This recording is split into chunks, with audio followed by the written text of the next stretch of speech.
Digital media पक्षर गोटे वार्षिक उत्सव ये अनुष्ठित होता है। बहुत विशिष्ट वक्ता मान निमंत्रण करुष्ठान पक्ष डाकी मोर सौभाग्य मिलता ये अतिथि भाव में जोग देवाई। डिजिटल मीडिया प्रेजेंस स्थिति या किभली अधिक उत्तरदायित्व रहिबो डिजिटल मीडिया एवं ताकू संपूर्ण निज नियंत्रण छड़ा से विषय में बहु बौद्धिक मत अन्य वक्ता मान पक्षर आसवा सहित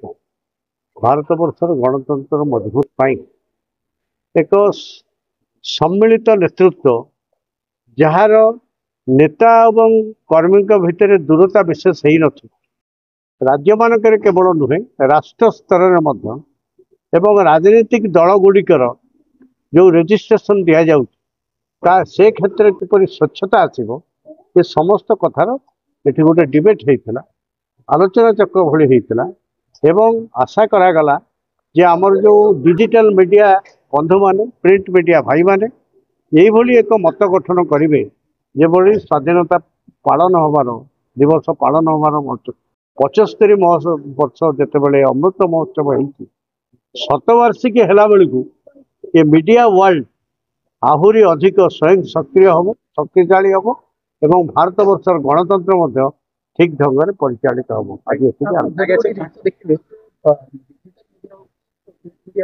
मीडिया ऊपर गोटे अंकुश लगे देखा कारण आप देखिए भारत हूँ प्रेस फ्रीडम इंडेक्स बहुत तले कौन कह प्रसार भारती बिल भारत वर्ष लोकसभा पास है 77 मसीहा एवं 89 से कार्यकारी है। प्रसार भारती बिलटा मु प्रिंट मीडिया को जाऊँ प्रसार भारती बिल जिते टेबल्ड है पार्लियामेंट तार जो उद्देशिका कौन पाई गोटे बिल आसे तार लास्ट पेज रे तार उद्देश्य लिखा जाए लिखागला जे भारत वर्ष में गणतंत्र मैच्योरिटी हो सारी तेणु आंकर लक्षण रेखा कौटी हम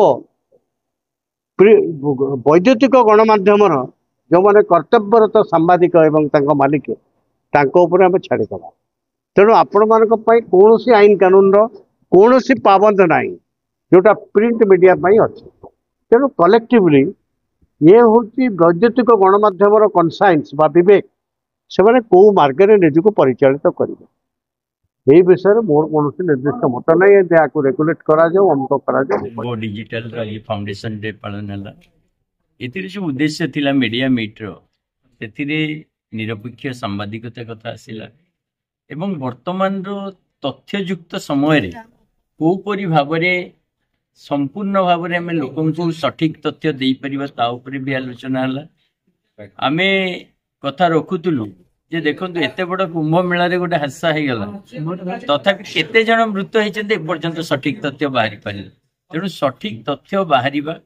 जनता भितर सरकार जो नीति ताकू आलोचना करवा और सबुठ बड़ वर्तमान टाइम रे डिजिटल मीडिया जो रोल आपण माने केवल जे सरकार को प्रश्न पचारुचंती आ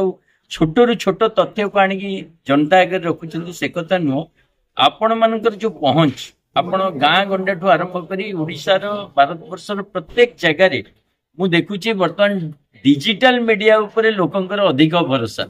तेणु ए परिस्थिति रे आज जो आलोचना रे डिजिटल मीडिया आगामी दिन में किपरि से माने उन्नति करेंगे से कथा भी रहा बहुत फलप्रद आलोचना है और आगो को डिजिटल मीडिया भविष्य बहुत उज्जवल।